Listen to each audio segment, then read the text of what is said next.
C'est l'heure du départ de Kemenest. Ouais. Tes impressions à chaud? J'ai pas envie de partir. Moi. Direction le Trégor pour rencontrer d'autres agriculteurs qui travaillent le bio. Et devine quels légumes je t'emmène voir, Evan. Je sais pas, je pense au Trégor, je pense au chou-fleur.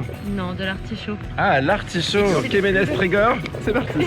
Ça y est Maud, on arrive à Plouguiel dans les Côtes d'Armor, c'est à côté de Paimpol. Et c'est ici en Bretagne qu'on a découvert l'artichaut il y a plus de 200 ans. T'as vu, je me la pète. Hein. Aujourd'hui, on a décidé de rencontrer Grégory, un agriculteur bio qui a décidé de s'engager dans le bien manger. Salut Grégory. Alors ici, tu es un agriculteur qui travaille en bio. En quoi consiste l'agriculture bio? Les plantes sont cultivées en pleine terre. On intervient exclusivement mécaniquement ou manuellement sur les cultures.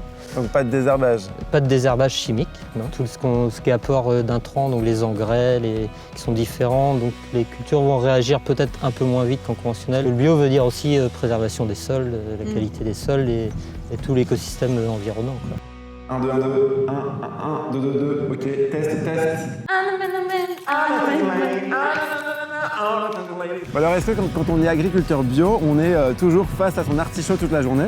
Ou je sais pas, on peut échanger avec ses collègues, comme des collègues de bureau quoi? Alors oui, effectivement, on est seul en nos champs, mais on n'est pas seul puisque quand on va livrer nos légumes, on retrouve nos collègues producteurs. On est à peu près 2000 exploitations qui représentent la marque Prince de Bretagne. Toutes les fermes sont en Bretagne, toutes les cultures sont cultivées sur le sol breton. Et du coup, des agriculteurs qui sont conventionnels peuvent peut-être appliquer certains principes du bio? Et ben, ce qu'on a l'habitude de dire, nous, entre bio, c'est que les bio de demain sont sûrement les conventionnels d'aujourd'hui. Grégory, quel conseil aurais-tu à un jeune agriculteur qui veut se lancer dans le bio?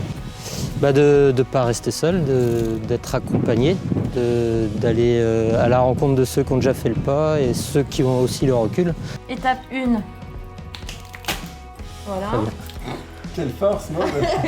On le lave une demi-heure à la vapeur ou, tu m'as dit 10 minutes au micro-ondes. 10 minutes. Donc rien de plus simple. C'est rempli de nutriments. Et aussi, tu te fais une petite sauce pour l'été, c'est parfait. Ça donne l'eau à la bouche, mais toi, Maud, tu vas nous emmener dans un restaurant cuisiné l'artichaut d'une autre manière. On va aller à l'Abri des Barges, qui est un restaurant à 2 pas d'ici. Et on va aller cuisiner avec le chef et il va nous faire voir ses astuces de chef. Il semblerait que ça soit toi, Maud, qui a un problème de batterie maintenant. Oui, merci, tu pourrais venir m'aider. Hein. Va chercher des secours, fais quelque chose, je vais pas rester là planté au milieu de la route.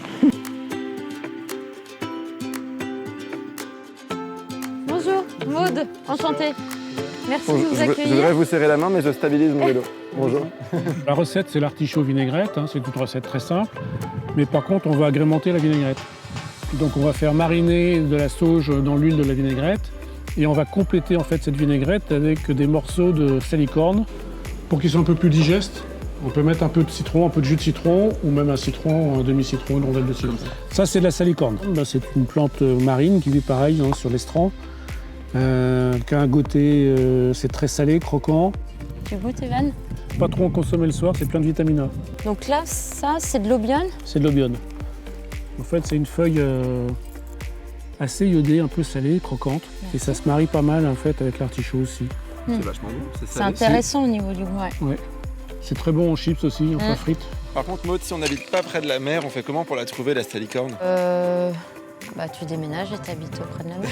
Merci pour cette réponse. Oui, alors l'astuce peut-être pour trouver de la salicorne si vous n'habitez pas en bord de mer, dans des poissonneries. Ok. Voilà, ça c'est une vraie astuce quand tu veux. On attrape une feuille, on tire dessus, si elle vient, c'est qu'il est cuit. Ah celui-là il est bien cuit. On peut même vérifier. Trop bon. Trop bon. Je reviens une deuxième pour juste vérifier s'il est vraiment bien cuit. Je vais enlever le foin, j'ai écarté les feuilles, je vais enlever le foin. Christian, ce que je trouve génial avec ta recette, c'est ok, elle est chic et choc, elle est magnifique, mais elle est coût de revient de la recette, c'est quoi? 1,50 €. Donc c'est du local, du bio, du fait maison, donc on peut bien manger. Pour pas trop cher. On peut jouer aux cartes. Je distribue.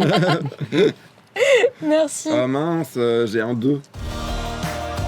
Ça y est, on arrive au camping Maud. L'avantage de ce camping, c'est qu'il est labellisé Accueil Vélo. On va pouvoir mettre nos vélos à charger pendant qu'on va manger. Je te présente notre Coco Suite. Enchanté, la Coco Suite. Est-ce que c'est en gros un peu comme mi-tente, mi-mobil-home quoi? Voilà, forme arrondie. Très sympa. J'adore, c'est du glamping. En tout cas, j'espère que ça va nous permettre de passer une très bonne nuit pour avoir plein de force pour demain. Et tu viens pas me réveiller et tu ronfles pas cette nuit aussi parce qu'il va nous ronfler.